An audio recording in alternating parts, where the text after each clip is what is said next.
अगर आपसे पूछा जाए रोशनी दलित है या फिर हिंदू है, तो आपका क्या जवाब होगा? मैं हिंदू समाज से पैदा हुई, लेकिन मुझे हिंदू समझा कब गया?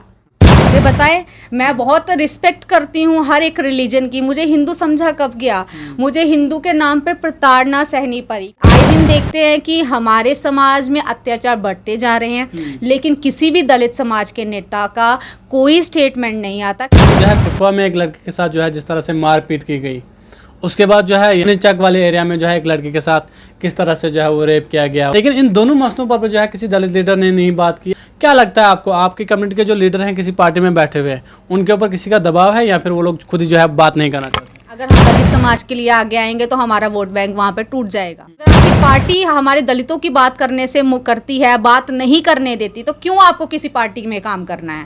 मुझे बताइए कि दलित कम्युनिटी के लोग कहाँ पर गलती कर रहे हैं जिसकी वजह से आज भी 2024 जो है वो लग चुका है। 1947 में देश आज़ाद हुआ है, आज भी 2024 के वक्त में भी जो है दलित कम्युनिटी के साथ अत्याचार होता है। कहाँ पर दलित कम्युनिटी की कमजोरी है, क्या गलती करे दलित कम्युनिटी के लोग? कम्युनिटी की मैं कमज़ोरी ये कहना चाहूँगी कि कहीं ना कहीं हमारे लोग जो है, हमारी लीडरशिप, ना कि हमारे लोग, लीडरशिप जो है हमें जो है हमारे लोगों को कमज़ोर कर रही, हमारे लोगों को मेंटली जो है उस चीज़ के लिए तैयार होने में जो है रोक लगा रही है।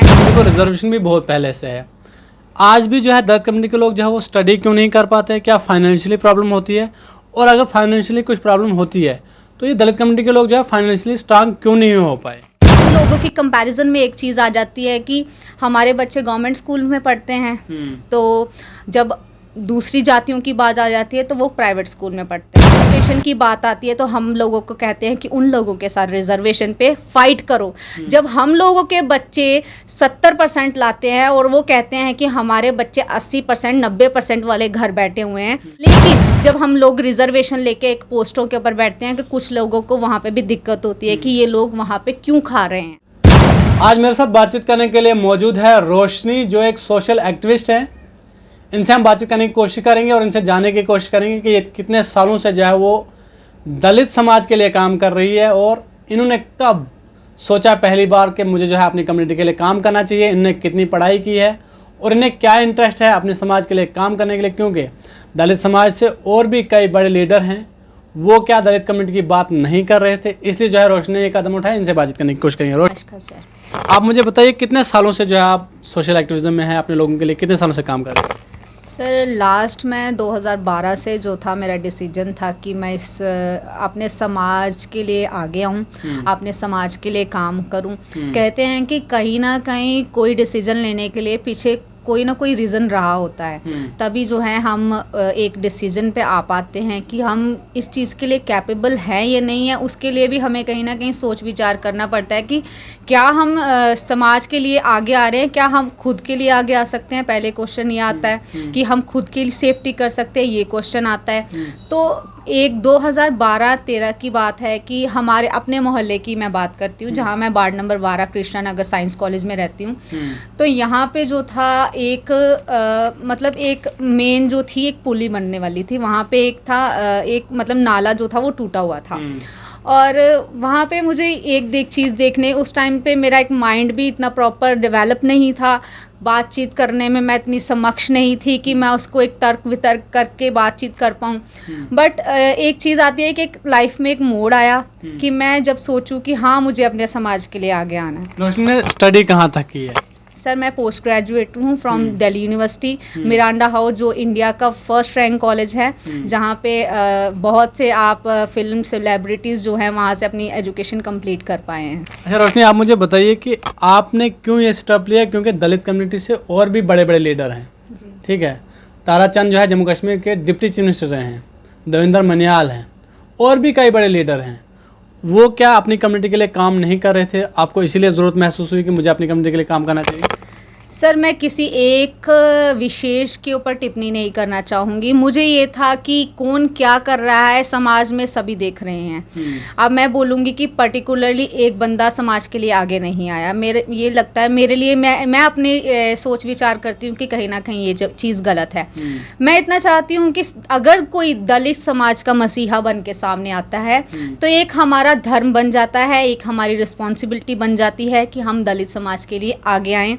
अगर अगर हमारी बहू बच्चियों के साथ दुष्कर्म हो रहा है तो हम आगे आएँ, अगर हमारे लोगों के साथ अत्याचार हो रहे हैं तो हम आगे आएँ, अगर हमारे लोगों की सुनवाई नहीं हो रही है तो हम आगे आएँ। लेकिन क्या यहाँ पे सवाल ये उठता है कि जो हमारे दलित समाज के मसीहे बन के पार्टियों में बैठे हुए हैं वो आगे आ रही हैं या नहीं आ रहे हैं, कहीं ना कहीं ये भी सवाल उठता है। लेकिन आप आए दिन देखते हैं कि हमारे समाज में अत्याचार बढ़ते जा रहे हैं, लेकिन किसी भी दलित समाज के नेता का कोई स्टेटमेंट नहीं आता। कहीं ना कहीं ये दुख का कारण है हम सब लोगों के लिए। बीइंग ए सोशल एक्टिविस्ट मुझे ये फील होता है कि क्या मुझ में इतना कैलिबर होता, मुझ में ऐसी पावर होती तो मैं अपने समाज के लिए फ़ाइट कर पाती, अपने लोगों के लिए लड़ पाती।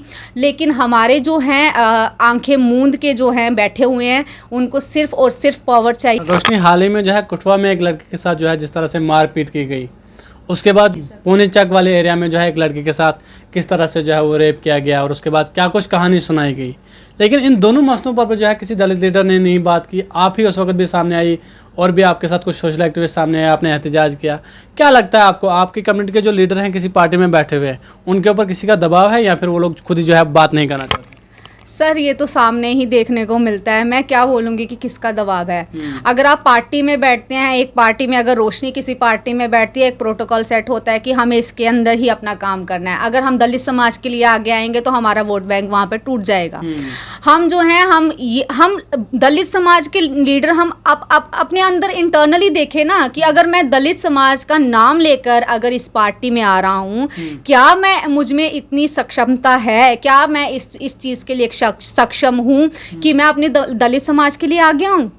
क्या मैं मतलब अगर एक एजेंडे के अंदर अगर हमें काम करना है तो मुझे नहीं लगता है कि अगर एक बंदे में इतना कैलिबर है कि वो एक पार्टी में ही क्यों काम करेगा। बीइंग ए सोशल एक्टिविस्ट वो अपनी बात करे।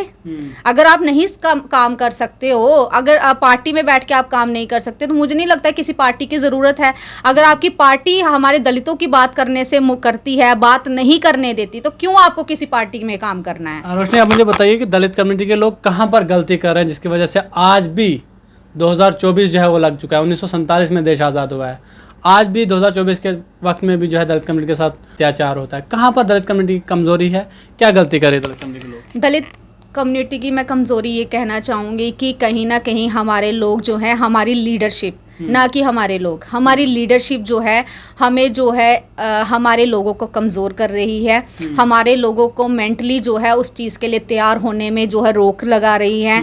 हमारे जो लीडर हैं वो चाहते हैं कि वही पार्टीज़ आगे आएँ जिनमें वो बैठे हुए हैं। लेकिन मैं अपने लोगों से ये गुहार लगाना चाहती हूँ, आज समय आ गया है अपनी आवाज़ उठाने का। आज समय आ गया है, हम 21वीं सदी में बैठे हुए हैं। अपने बच्चों को इतना सक्षम बनाएं कि हम तर्क वितर्क कर सके, अपने बच्चों को आगे करने में। आप जो है अगर आज आपके बच्चे जो हैं आगे नहीं आए, अपने जो है आपने वोट बैंक की वैल्यू नहीं समझी, तो वो समय दूर नहीं है जब आपके जो हैं पीठ के पीछे झाड़ू और आगे मुंह के आगे आपकी जो है क्या बोलते हैं लोटा जो बोलते हैं वो होगा। रोशनी, आप मुझे बताइए कि दलित कम्युनिटी को रिजर्वेशन भी बहुत पहले से है, आज भी जो है दलित कम्युनिटी के लोग जो है वो स्टडी क्यों नहीं कर पाते हैं? क्या फाइनेंशियली प्रॉब्लम होती है? और अगर फाइनेंशियली कुछ प्रॉब्लम होती है तो ये दलित कम्युनिटी के लोग जो है फाइनेंशियली स्ट्रांग क्यों नहीं हो पाए?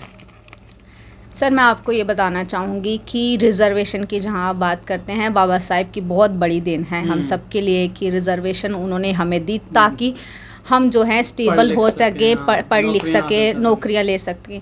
लेकिन जो मैंने जो है प्रैक्टिकल जो देखा, ग्राउंड पे जाके देखा, हमारे बहुत से मसले ऐसे थे जो कि हम बोलते हैं कि हम ना सोशली तो स्ट्रॉन्ग नहीं हो पाए, लेकिन हम फाइनेंशियली भी स्ट्रॉन्ग नहीं हो पाए।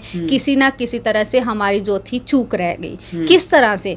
अब हमने देखा जब ग्राउंड पे हम लोग गए तो हमने देखा कि जब एक मतलब हम लोगों की कंपैरिजन में एक चीज़ आ जाती है कि हमारे बच्चे गवर्नमेंट स्कूल में पढ़ते हैं, तो जब दूसरी जातियों की बात आ जाती है तो वो प्राइवेट स्कूल में पढ़ते हैं। तो एक डिफरेंस वहाँ पे आता है जब हमारे बच्चों के साथ मिड डे मील की नाम पे खिलवाड़ होता है, हमारे लोग जो हैं वहाँ पे भी मार खाते हैं। और वहाँ पे दूसरी साइड होता है कि उनको एक टाइम पे कुछ ना कुछ, कोई टिफ़िन में कोई ऐसी डिशेस मिल रही हैं, कोई वहाँ पे वो प्रताड़ना सहन पड़ती है, वो मतलब फिजिकली वो चीज़ सहते हैं। जब आ जाती है बात रिजर्वेशन की, हमारी माँ बच्ची जो माँ बहनें होती हैं अपने लोगों के घर में चूल्हा चोखा करके जो है बर्तन साफ करके अपने बच्चे को, जब बच्चा पेट के अंदर होता है तब से संघर्ष करती हैं। लेकिन जब उनकी बहू बच्चियों की बारी आती है, उनको प्रॉपर एक बेडरूम में बिठाया जाता है, उनको पूरी फैसिलिटीज़ दी जाती है ऑन डिलीवरी। मतलब कि वहाँ पे संघर्ष आप देख रहे हैं कहाँ कहीं से बहुत बड़ा डिफरेंस है। तो मैं ये कहना चाहती हूँ, जब रिजर्वेशन की बात आती है तो हम लोगों को कहते हैं कि उन लोगों के साथ रिजर्वेशन पे फाइट करो। जब हम लोगों के बच्चे 70% लाते हैं और वो कहते हैं कि हमारे बच्चे 80% 90% वाले घर बैठे हुए हैं, तो मैं कहती हूँ कि हमारे लिए तो 70% लाया जो हमने पूरे संघर्ष से लाया है, हमने जी तोड़ मेहनत की है, हमारे खून पसीने की कमाई से हमारे बच्चों का आया है। लेकिन जब हम लोग रिजर्वेशन लेके एक पोस्टों के ऊपर बैठते हैं कि कुछ लोगों को वहाँ पे भी दिक्कत होती है कि ये लोग वहाँ पे क्यों खा रहे हैं। अच्छा रोशनी, आप मुझे बताइए कि इस जम्मू के जो डिवीज़न के जो 4 डिस्ट्रिक्ट हैं, कठुआ, उधमपुर, सांबा और जम्मू, इसमें जो है एससी कम्युनिटी की जो तादाद है वो बहुत ज़्यादा है, यानी कि मेजॉरिटी में है। आज रोशनी को क्या लगता है कि आज भी हम लोगों को एक अलग नज़र से देखा जाता है? वोटिंग की जब बात आती है, जब पार्टीज़ को जब वोट लेने होते हैं तब आपको हिंदू समझा जाता है, और जब काम देने की बात आती है तब आपको दलित समझा जाता है। आपको लगता है ये डिफरेंस है आज भी? बिल्कुल सर, आज मैं 102% श्योरिटी से बोलना चाहती हूँ ये डिफरेंस है। हम लोगों को वोट बैंक के नाम पर हमें हिंदू बनाया जाता है, और हमें जब मैं कहती हूँ कि अब देखो ना, प्रैक्टिकल इशू देखो, हमारे मतलब बच्ची के साथ इतना बड़ा इशू हुआ, उसके बाद जो हमारे कठुआ में बहुत बड़ा हुआ, क्यों नहीं हमारे अदर नेता सामने आए? कोई सामने नहीं आए, क्योंकि वो दलित समाज के बच्चा था। उसके साथ अगर कोई और जाति का होता, मुझे लगता है कोई ना कोई स्टेटमेंट ज़रूर आती। अब मैं बोलूँ कि हमारे बच्चियां जो है ट्रांसफ़र पॉलिसी के लिए 7 महीने प्रोटेस्ट किया, आपके सामने किया, मीडिया ने पूरा कवर किया, कोई नेता सामने आया? कोई नहीं आया, क्योंकि हमारे दलितों को प्रताड़ना ही सहनी है। हमारी बहू बच्चियां, वो देखो रजनीवाला के साथ क्या हुआ, उसके साथ 2-2.5 लाख रुपया दे के, वो मुझे नहीं लगता 2-2.5 लाख भी दिया गया उसके। क्या हमारी बच्चियों की जानों की कोई वैल्यू नहीं है? क्या हमारे लोगों की जानों की कोई वैल्यू नहीं है? जब उनका कोई मरता है कि 10, 12, 15, 20 लाख रुपया दिया जाता है, जब हमारा कोई मरता है तो उसकी जान की वैल्यू जो है 1-1.5 लाख में डाली जाती है। तो कहीं ना कहीं ये डिफरेंस जो है उसको देखना, इसको सोचना, कहीं ना कहीं ये सवाल पैदा होता है कि हमें खाली वोट बैंक के लिए यूज़ किया जाता है, हमें हिंदू समझते। आपने देखा होगा कि अमर उजाला की दैनिक जागरण में बहुत बड़ी कोटेशन आई थी, जब दलित जो लड़की हमारी जो रजनीवाला की डेथ हुई थी, दलित बेटी रजनीवाला की हत्या, मतलब इस तरह से कोटेशन मतलब डाली थी इन्होंने। मतलब दलित नाम ना भी डालते, एक हमारे लिए वो एक साझी होनी चाहिए बात। बेटी तो बेटी है, बेटी सबकी है। अगर हम बेटी बचाओ बेटी पढ़ाओ का नारा लगाते हैं तो बेटी के लिए कोई कास्ट, क्रीड, कलर नहीं होना चाहिए, ना ही कोई रिलीजन होना चाहिए। फिर एक दलित बेटी की हत्या वो क्या प्रूव करना चाहते थे? आप मुझे बताइए कि आज अगर आपसे पूछा जाए रोशनी दलित है या फिर हिंदू है, तो आपका क्या जवाब होगा? मैं हिंदू समाज से पैदा हुई, लेकिन मुझे हिंदू समझा कब गया? मुझे बताएं। मैं बहुत रिस्पेक्ट करती हूँ हर एक रिलीजन की, मुझे हिंदू समझा कब गया? मुझे हिंदू के नाम पर प्रताड़ना सहनी पड़ी। कहीं स्टडी जब आप करती थी उस दौरान, जब आप क्लास में पढ़ती थी, आपके साथ जो है अपर कास्ट कम्युनिटी के लोग जो रहते थे, जो लड़कियाँ होती थी, कभी आपको जो है कुछ कमेंट्स उनकी तरफ से सुनने को मिलते थे? बिल्कुल नहीं सर, बहुत अच्छे लोग, मैं नहीं कहती कि वो लोग गलत हैं। मेरे साथ बहुत अच्छी डीलिंग थी उनके साथ, बहुत ज़्यादा अच्छी डीलिंग। एक तो होती है अच्छी डीलिंग, होती है बहुत अच्छी डीलिंग, और ये है कि हम लोगों की कहीं ना कहीं, मैं कह रही हूँ ना आपको कि लोग गलत नहीं है, हमारी लीडरशिप कमज़ोर है। अगर जात पात धर्म के ऊपर लड़ा रही है तो हमारी लीडरशिप लड़ा रही है। आपने कोरोना के टाइम पे देखा कि एक हिंदू की डेथ हुई थी, मुसलमान जो है उसकी जो है अर्थी उठाने गया था। हम लोगों की सोच में गलती नहीं है, हम लोगों को कहीं ना कहीं लीडरशिप कमजोर कर रही है। हम दोनों को आपस में लड़ाने की कोशिश, हम दोनों लड़ेंगे तभी तो वो वोट वहां से कलेक्शन होगी उनके वोटों की। तो हमें ये चीज़ है कि हम लोगों को अवेयर होने की ज़रूरत है। हम अपनी लीडरशिप पे ना जाएं, हम अपना जो है दिमाग उसको देखें ताकि हम अपने समाज की ग्रोथ कर सकें।